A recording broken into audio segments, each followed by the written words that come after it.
Okay, so you're registered with Learn10 and you're signed in. So how do you use it?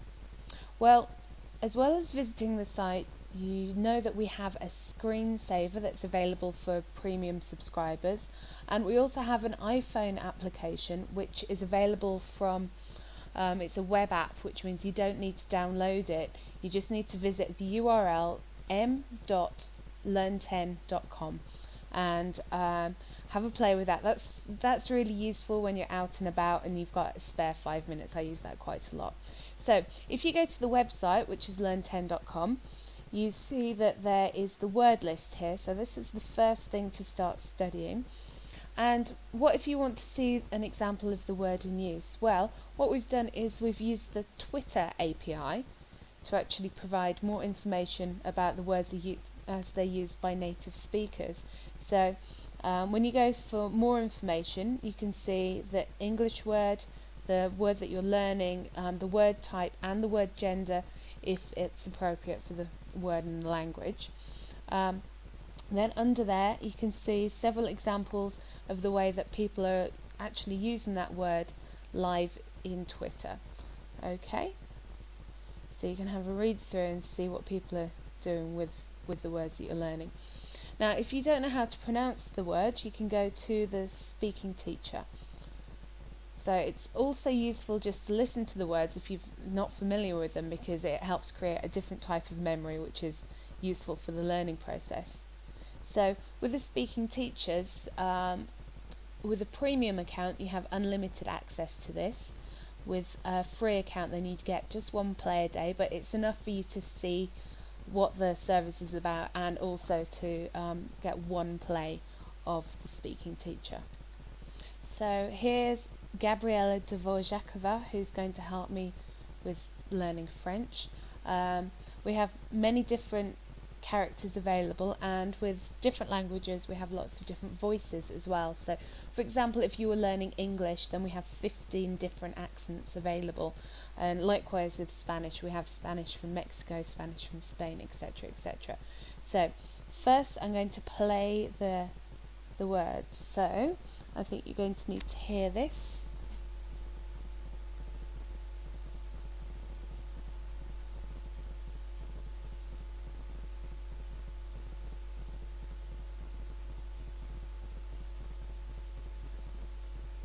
Pomoc, hlava, strom, společně, měřit, stop, záležitost, platit, dvorek, blok, pomoc, hlava, strom, společně, měřit, stop, záležitost, platit, dvorek, blok. Okay, so after you've heard the words,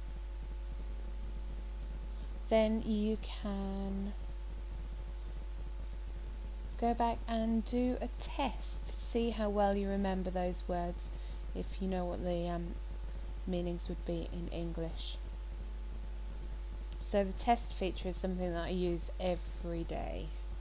So to start the test, so there's 4 options to select from, and you are racing against the clock, and also there is a mark for accuracy. So if you actually get one of these wrong, then you lose 2.5%.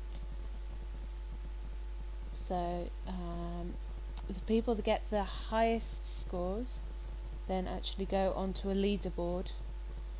So if you get a high score, you might want to publish your results to Facebook. So if you've got friends that are also learning, then you can compete with them. So I'll just publish my results to Facebook, because 17.6 isn't bad timing. And so waiting for google.com, it's transferring the data, doing some other stuff.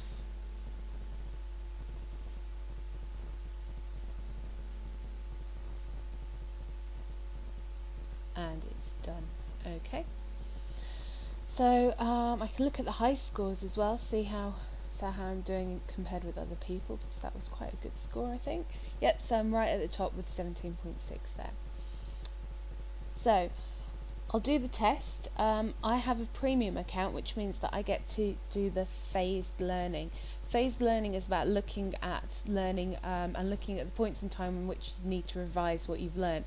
So we use 4 points in time in previous history. It's 2 months ago, 1 month ago, 10 days ago, and 2 days ago.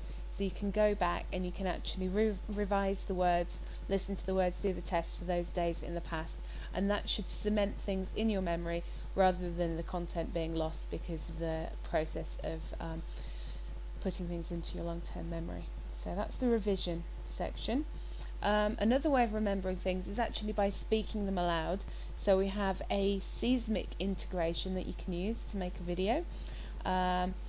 You can record your words in your native language or the language that you're learning. If you record them in the native language, that's going to be useful for people learning your language. We also have a translate function that's on the widget so that you can quickly translate words between English and the language you're learning. You can swap between English and Czech and English, or whichever language you're learning. And yeah, it's good for common phrases and individual words. If you want to change your settings, you can give the widget a variety of different themes. So we have it. We use a system to make it skinnable. So we'll go to the main menu and we'll look at the settings next.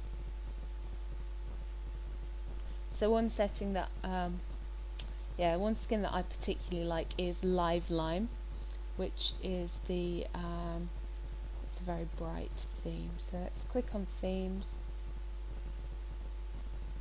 and at the moment there's 9 themes available, but we can add more. So yeah, I'm going to change it to Live Lime. Live Lime looks good on the iPhone. Okay, so there we go. Also, when we were doing research about learning languages, we came across lots of lists of language sites, but we found that the only way that they were really useful was if you actually they were filtered by the language that you're learning. There's no point in being told about all the fantastic resources that are available for a language that you're not learning. So for Czech in particular, because there are lots of resources for Spanish and French and German learners, but not so much available for Czech. So with our language directory, we have a list of all sorts of available services, including things like language holidays, audio books for language learners, flashcards, memory systems, online radio, but it's filtered by the language that you're learning, so you won't be sent to material that isn't relevant. Okay, so let's close that down. So once you're registered, you get the daily email. If you are a premium subscriber, you get the screensaver as well. You can use the widget on the iPhone if you have a spare 5 minutes. And yeah, if you have any feedback, you can use this button here. And if you have any requests, any ideas, then use this feedback option here. Okay, so I hope you enjoy learning with Learn10. Thanks very much for your time. Okay.